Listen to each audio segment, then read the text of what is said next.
Bugün bir dağda tunel açmaq üçün partlayıcı maddələrdən istifadə edirlər. Texnika, maşınlar, mühəndislər. Amma qədimdə bir xalq var idi. Dağları oyur, içində evlər, saraylar tikirdi. Nə ilə, necə, onlar kim idi? Və bu güc onları xilas etdimi, yoxsa məhvə apardı? Bismillahirrahmanirrahim. Uca Allah ad qövmünü məhv etdikdən sonra onlardan kimsə qalmadı. Hamısı məhv olub getdi, həlak oldular.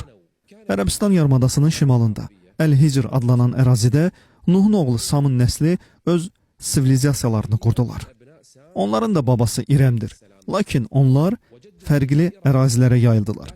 Bir qrup cənubda məhv edilən ad qövmü, bir qrup isə şimalda. Onlar Uca Allahın öz əmoğullarının başına nə gətirdiyini eşitmişdilər. Və onlar hazırda Ərəbistan yarımadasının şimal-qərbində Təbuk və Şam tərəfdə yerləşən Əl-Ulə adlanan ərazidə məskunlaşmışdılar. Səmud qövmünün yaşadığı bu bölgə Əl-Hicr adlanırdı. Onlar bir müddət tövhidə, tək ilahlığa bağlı qaldılar. Ta ki aralarına çox ilahlıq, şirk girməyə başlayana qədər.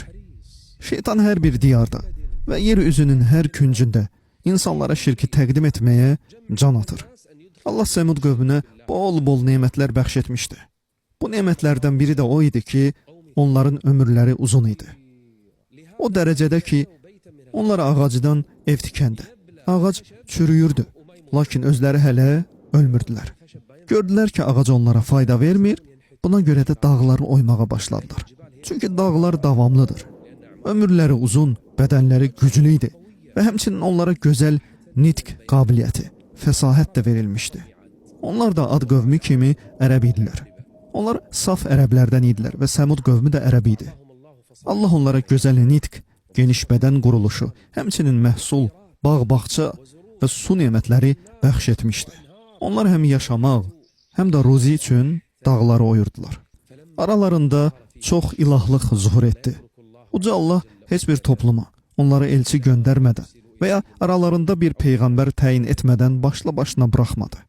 Uca Allah onların arasına ikinci ərəb peyğəmbəri olan Salih peyğəmbəri göndərdi. İlk ərəb peyğəmbəri ad qövmünə göndərilən Hud idi. İkinci isə Salih aleyhisselam oldu. Salih öz qövmünə gəldi. O aralarında salihliyi, əxlaqı və xeyirxahlığı ilə tanınırdı. Onları tövhidə dəvət etməyə başladı. وَإِلَى ثَمُودَ أَخَاهُمْ صَالِحًا. O onlardan biri idi. Eyni qəbilədən idi. وَإِلَى ثَمُودَ أَخَاهُمْ صَالِحًا قَالَ يَا قَوْمِ اعْبُدُوا اللَّهَ يَا قَوْمِ اعْبُدُوا اللَّهَ مَا لَكُمْ مِنْ إِلَٰهٍ غَيْرُهُ هُوَ أَنْشَأَكُمْ مِنَ الْأَرْضِ وَاسْتَعْمَرَكُمْ فِيهَا. Yəni sizə bu nemətləri bəxş edən və bu quraq, qayalıq, dağlıq ərazidə məskunlaşmağınıza imkan verən odur. Və bu yer tarlalara, ağaclara, suya, saraylara və dağlardakı evlərə çevrildi. وَاسْتَعْمَرَكُمْ فِيهَا فَاسْتَغْفِرُوهُ ثُمَّ تُوبُوا إِلَيْهِ إِنَّ رَبِّي قَرِيبٌ إِنَّ رَبِّي قَرِيبٌ مُجِيبٌ. Salih aleyhisselam onlara bu nemətləri xatırlatmağa başladı. Bu, peyğəmbərlərin adətidir. İnsanlara, Allahın onlara bəxş etdiyi nemətləri xatırlatmaq. Allah buyurur ki, onlardan heç nə istəmir. O, yalnız onlardan ona ibadət etmələrini və ona heç nəyə şərik qoşmamalarını istəyir. Belə etsəniz, şükür etsəniz sizə mütləq nemətlərimi artıracam. Və əgər küfr etsəniz, bu nemətlər yox olacaq.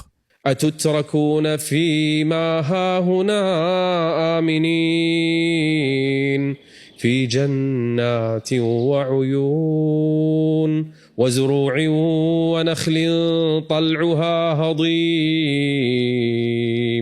Təkcə məhsullar deyil. وَتَنْحِتُونَ مِنَ الْجِبَالِ بُيُوتًا. Allahu Ekber. Onlar vadidən qayalar gətirir, onları kəsir və heykəl kimi yonurdular.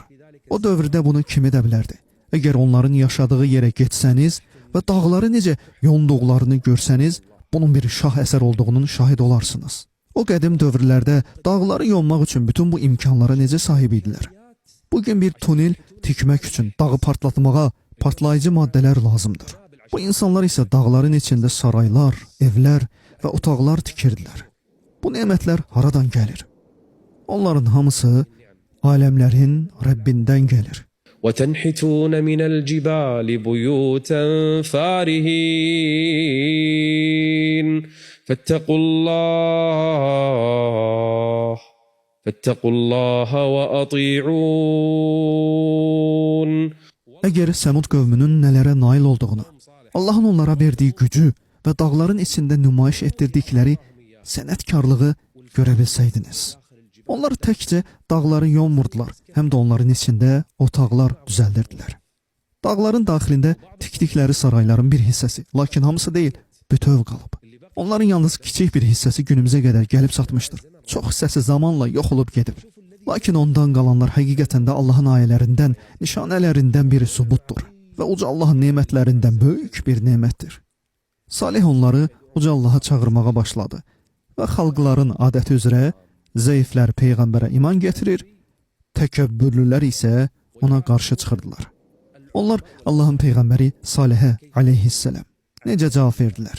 Allahın Peyğəmbəri Salih aleyhisselam Allahın onların əmoğullarının başına nələr gətirdiyini xatırlatmağa başladı. Ey qövmüm, Rəbbimiz Əhqafdakı Ad qövmünə nə etdi? O küləyi və onlara nələr etdiyini xatırlamırsınızmı?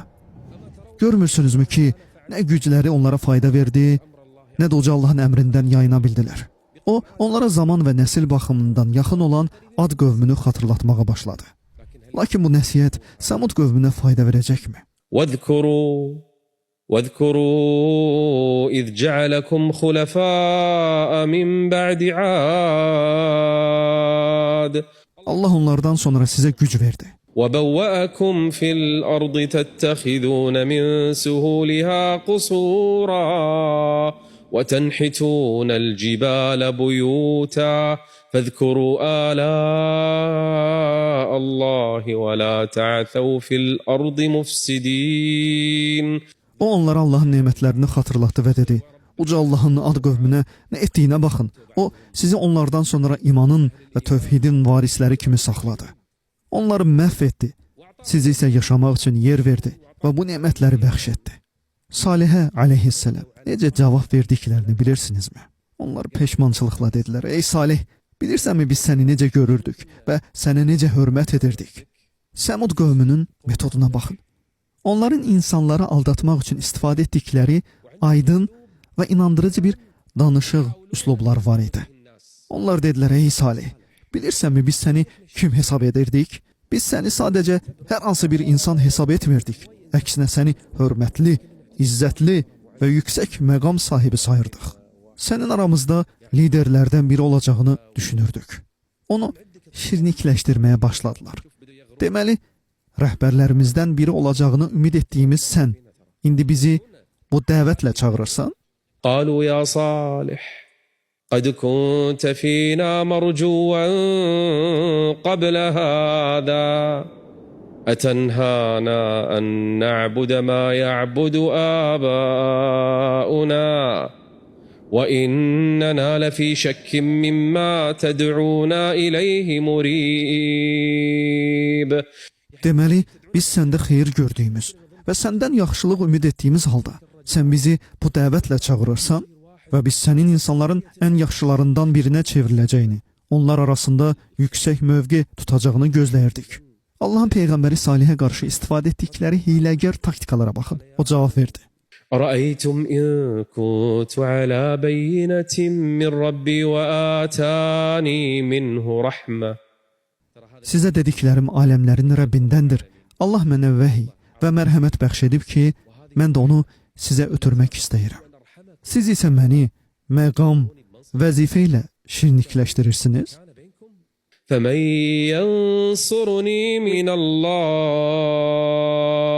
Yəni mən sizin sözünüzə tabe olub Allahın əmrini tərk etsin. فَمَنْ يَنْصُرُنِي مِنَ اللَّهِ إِنْ عَصَيْتُهُ فما تزيدونني غير تخسير. Bütün təklifləriniz itkidir. Mən isə aləmlərin Rəbbi ilə bərabərəm. Onlar Salihlə bacara bilməyəcəklərini başa düşdükdə, Salihlə aleyhisselam birgə iman gətirən zəiflərin yanına getdilər. Təkəbbürlü rəhbərlər kasıbların yanına gedib, onlardan Salihə inanıb, inanmadıqlarını soruşdular. Onlar, bəli, iman gətirdik deyə cavab verdilər. Sizi ona inanmağa nə vadar etdi? Çünki biz ona inanmadıq. Onlar zəiflər və kasıblar arasında qorxu yaratmaq istəyirdilər. Bu taktika bugünə qədər hələ də istifadə olunur. Onlar təvəzzökar möminlərin yanına gedir, onları qorxutmağa və hədələməyə çalışırlar. قال الملأ الذين استكبروا من قومه للذين استضعفوا لمن آمن منهم أتعلمون أن صالحا مرسل من ربه. Salihin Rəbbi tərəfindən göndərildiyinə dair bir dəliliniz varmı? Baxın, onlar zəif, təvəzzökar və heç bir gücləri olmamasına baxmayaraq, onlara necə inamla və qətiyyətlə cavab verdilər. قالوا إنا بما أرسل به مؤمنون. Onun söylədiyi hər şeyə inanırıq. Allah. İmanın gücünə, mətinliyə və yəqinliyə baxın. Təkəbbürlülər onlara tam bir lovğalıqla cavab verdilər. Təkəbbürlülər dedilər, biz isə sizin inandığınız şeyi qətiyyən rədd edirik. Onlar möminlərdən üz döndərdilər və kafirlərlə möminlər arasında düşmənçilik şiddətləndi. Yəni, Allahın Peyğəmbəri Salih ilə qayaları və dağları yonan o təkəbbürlü insanlar arasında. Allahın Peyğəmbəri onlarla necə rəftar edəcək? Bəli, Səmud qövmi ilə Allahın Peyğəmbəri Salih arasındakı düşmənçilik onların təyin olunmuş bayram günü gələnə qədər şiddətləndi. Onlar Əl-Katibə adlı nəhəng bir qayanın olduğu yerə çıxardılar. Böyük, hamar bir qaya. Onlar dağları yonduqları üçün o qayanı vadidən gətirmişdilər. Onlar öz ilahlarına bu qayanın yanında ibadət edər, bayram günlərində bütlərinə qurban kəsərdilər. Onlar Salihə aleyhisselam meydan oxuyaraq dedilər, ey Salih, o gün bizimlə birlikdə çıxsan necə olar? Bayram günü hamı çox böyük kütlə halında çölə çıxdı. Gəl səninlə bizim aramızda bir yarış, meydan oxuma olsun. Sən öz Rəbbini çağır, biz də öz ilahlarımızı çağıraq. Əgər sənin Rəbbin sənə cavab versə, biz ona inanacaq. Yox, əgər bizim ilahlarımız bizə cavab versə, sən bizə inanacaqsan. Salih aleyhisselam bunu qəbul etdi. Beləliklə, bütün müşriklər bayram günü bu yarışda nə baş verəcəyini görmək üçün çölə çıxdılar. Əl-Katibə adlı o böyük, nəhəng və hamar qayanın qarşısında. Onlar Salihə dedilər, bəs belə etsək necə olar? Sən Rəbbinə dua et ki, bu Əl-Katibə adlı böyük, hamar qayanın içindən iri və 10 aylıq boğaz olan bir dişi dəvə çıxarsın. Yəni bətnində dölü olan 10 aylıq boğaz bir dəvə. Bu ağılsız və qeyri-mümkün bir tələb idi. Rəbbindən dilə ki, bu qayanı yarsın və oradan boğaz bir dişi dəvə çıxsın. Yaxşı, bəs siz nə üçün dua edirsiniz? Biz də ilahlarımıza dua edirik ki, o dişi dəvə oradan çıxmasın. Hiləyə fikir verin. Təbii ki, bu bir qayadır. Qayadan necə dəvə çıxa bilər? Onlar öz qövmlərini yoldan çıxarmaq istəyirdilər. Allah isə öz Peyğəmbərinə vəhiy edirdi. İnna mursilun naqati fitneten lehum fartaqibhum wastabir. Səbirli ol ey Salih. Salih aleyhisselam razılaşdı. Və onlarla birlikdə o möhtəşəm mənzərənin yaşanacağı yerə çıxdı. Qayanın qarşısında uca Allaha dua etməyə başladı. Onlar öz ilahlarına bu qayadan heç bir dəvənin çıxmaması üçün yalvardıqları bir vaxtda bütün insanlar izləyirdi. İman əhli uzaq bir yerdə dayanmış. Nə baş verəcəyini bilmədikləri üçün narahatlıqla tamaşa edirdilər. Hadisəyə şahidlik edən digər insanlar isə bu qayadan heç bir dəvənin çıxmayacağına tam əmin idilər. Qəfildən hər kəsin gözü qarşısında qaya titrəməyə başladı və insanlar qorxuya düşdülər. Bu nəhəng qaya titrəyir və tədricən yarılırdı. İnsanlar isə baxırdılar. Nələr baş verir? Salih əleyhissalam baxdı və qayanın tamamilə yarıldığını gördü. Oradan heç kimin ömründə görmədiyi möhtəşəm, iri və gözəl bir dişi dəvə çıxdı. Bu Allahın dəvəsidir. O qayadan çıxmağa başladı və insanlar buna şahidlik edirdilər. Kafirlər heyrət içində baxırdılar. Bu sizin tələb etdiyiniz və Salihə əleyhissalam meydan oxuduğunuz o dişi dəvədir. Bu kainatda Allahın ən böyük nişanələrindən biridir. Bu dişi dəvə o hamar qayadan necə çıxa bilər? O çıxdı və onların qarşısında yeriməyə başladı. Bəs insanlar iman gətirdimi? Peyğəmbəri qəbul etdilərmi? Allaha səcdə etdilərmi? Saxta ilahlarından tövbə etdilərmi? Bunu növbəti bölümdə görəcəyik inşallah.